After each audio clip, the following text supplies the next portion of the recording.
आपको भी मैं बताना चाहता हूँ, कई लोग पिक्चरों में आकर के आपको समझाते हैं कि शिवलिंग पर दूध मत डालो, अभिषेक मत करो, ये मत करो, वो मत करो।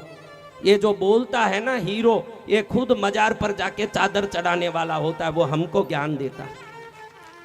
सत्य वचन गुरुदेव। ये नालायक हमको ज्ञान देने आते हैं। आपको एक बात जरूर कहना चाहता हूं कि आप किसी भी सामाजिक सेवा करने से पीछे मत हटिए, लेकिन वो सामाजिक सेवा आप कितना भी करोगे, किसी गरीब की गरीबी आप नहीं मिटा सकोगे, 2 टाइम का भूख मिटा सकोगे, लेकिन ईश्वर की भक्ति, उनकी प्रार्थना अगर काम कर गई तो गरीबी ही जड़ मूल से मिट जाएगी। प्रार्थना में इतनी ताकत है। इसलिए समाज सेवा भी मत छोड़ो, प्रार्थना भी मत छोड़ो, प्रार्थना भी करते रहो जीवन में, उसको आप कम मत समझो। शिवलिंग पर दूध डाल रहे हो तो दूध में रहा हुआ जो गाय के शरीर में ही दुनिया में एक विचित्र नाड़ी है जिसको स्वर्ण नाड़ी कहते हैं। ये स्वर्ण नाड़ी गाय की रीढ़ की हड्डी में है। ये सूर्य नाड़ी स्वर्ण नाड़ी से थोड़ा 0.02% सोना निकल के दूध में जाता है, इसीलिए मलाई पीला होता है। आप जो मलाई गर्म करते हो पीला क्यों है? थोड़ा सोना है उसमें। इसीलिए जन्म देने वाली माँ 6 महीना साल दूध दे, जिंदगी भर दूध देने वाली गाय मात्र दूध नहीं दे रही है, साथ में सोना दे रही है, हमारे शरीर को बलवान कर रही है। जय गुरुदेव। स्वर्ण नाड़ी है उसमें।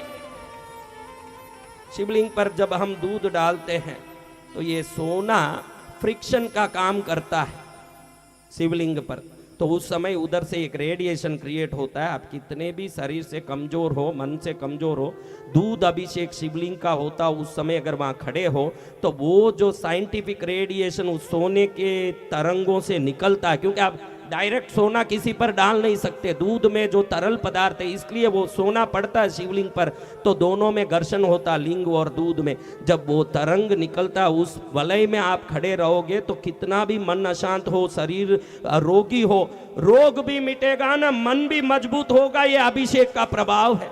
जय जय गुरुदेव। कोई नालायक कुछ बोले तो उनकी बातों को मानने की जरूरत नहीं है। और आपको तो अगर संतों की बात माननी है थोड़ी भी, तो आप मनोरंजन करो, टीवी देखो, आप जो करना करो, लेकिन कोई धर्म के विरुद्ध बात करे तो उस चीज का बहिष्कार करो, इतने में ही आपका कल्याण हो जाएगा।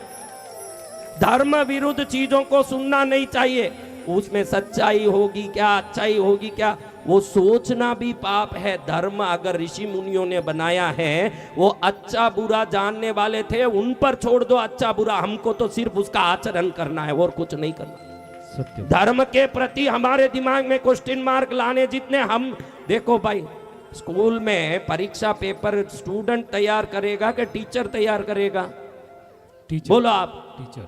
तो आपका अधिकार नहीं कि आप परीक्षा पेपर तैयार करो, वो गुरुओं पर छोड़ दो। आपको तो खाली उसका जवाब लिखना है जो दिया है, उससे ज्यादा आपको नहीं करना।